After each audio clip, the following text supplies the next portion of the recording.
Alright, I've come here to the Amish to get the wood that we need for fixing the structural damage in the bottom of the Hinsdale house basement where the wood's all rotted out. The reason that we're using this wood is because you can't buy like wood at the Home Depot or a lumber yard because the house is so old that it's cut to actual true inches and it's not planed.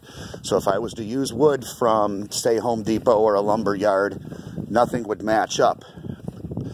But here we have an Amish, this is an Amish sawmill here, and they still do it the old way. See, like, right here is our 2x8s that we're going to be needing to make the repairs. They have a diesel-powered sawmill.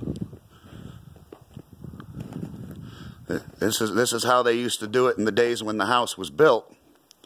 Got a big pile of beams over there.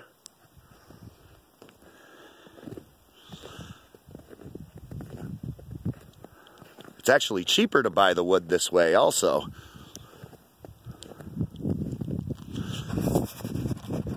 They're at lunch right now, so I took the video. You actually cannot video record the Amish. It's something with the religion, they do not allow it. So I thought I'd grab this little video quick while they're at lunch. They'll be over here in a couple minutes to help us get the wood and be on my way up there to fix it. All right.